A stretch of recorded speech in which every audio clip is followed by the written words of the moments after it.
My parents immigrated to the United States in the 1970s, filled with hope for opportunities that their homeland of the Philippines couldn't offer.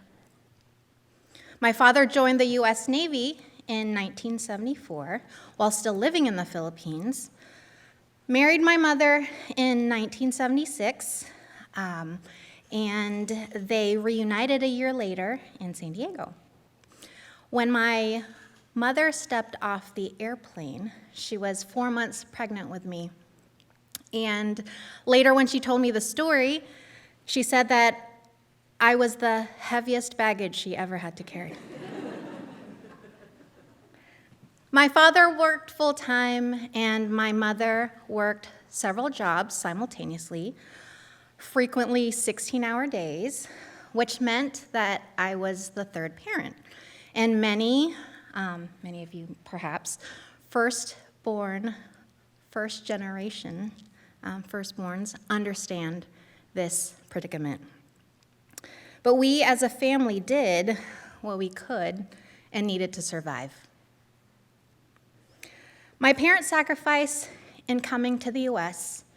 and working endlessly once they were here afforded my 3 siblings and me many, many opportunities, and for that, we're eternally grateful. Although we were academically gifted, we felt an extreme pressure to perform, and on top of that, I bore this unspoken burden of having to repay our parents. Academic achievement was our currency.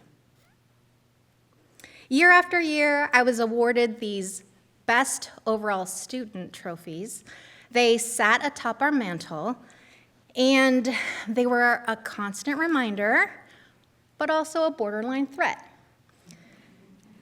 If you do not earn a trophy next year, you'll be sent to public school.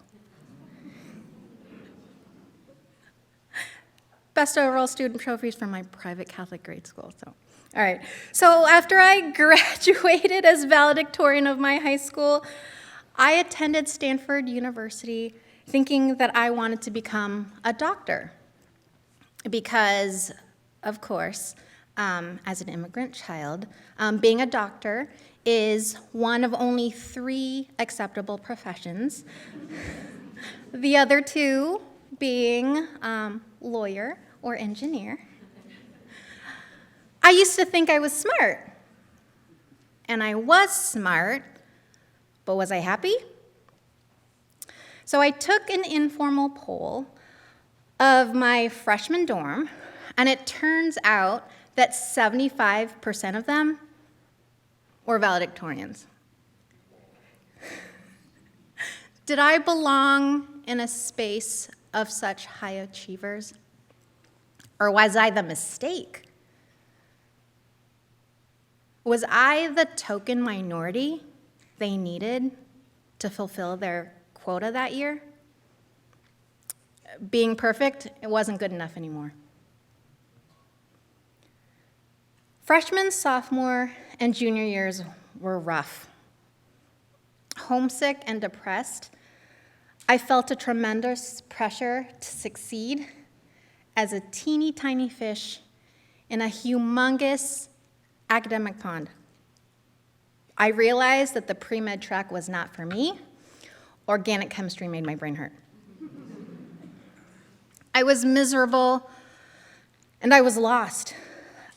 I gave myself a mental health timeout, a much-needed pause from school because I was dragging, blindly following a predetermined track, not sleeping and subsisting on a diet of guilt and pressure.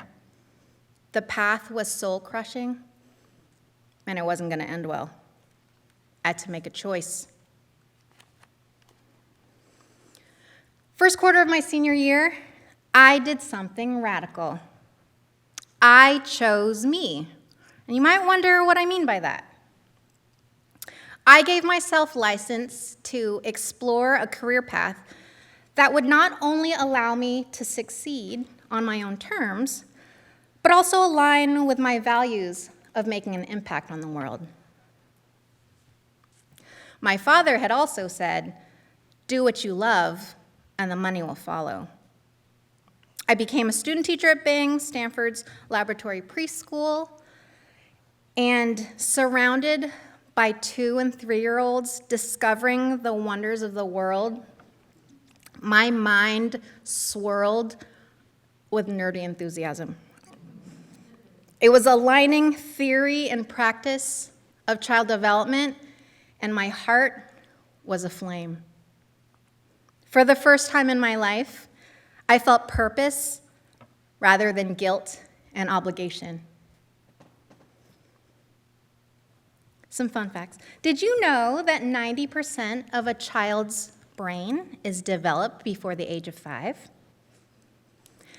Research shows for every $1 invested in early childhood, you save $7 in juvenile delinquency costs. You also disrupt the school-to-prison pipeline. Early childhood education became my calling. After graduation, I began teaching full-time at Stanford's Bing Preschool. I knew I wanted to have a bigger impact. I didn't have a roadmap, but I had a North Star: early childhood education. After 4 years at Bing, I decided to pursue my master's in early childhood at Mills College, and I taught college child development courses for a little bit. I enjoyed the work immensely, but then I very quickly realized that the education system was very broken. And I didn't have enough tools in my toolbox to repair it. Enter the University of San Diego. Money makes the world go round, and education's a business. So I diversified my toolbox. And I pursued my master's in business administration to earn some business skills. So remember those facts I just shared about early childhood? They galvanized me. I knew I needed to do something, but what? Guided by my true north, I spent the next several years assessing the quality of over 500 preschool sites throughout the state of California. This helped me understand the early childhood landscape. My newfound business lens helped me to sharpen my focus, but also strategize on how to improve and scale quality early childhood programs. Finally, I'd found the marriage of both my early childhood and business degrees. Do you remember miserable no roadmap, Pam? If I told that Pam that today she'd be building state-level partnerships with early childhood agencies to improve child outcomes, she would have never, ever believed me.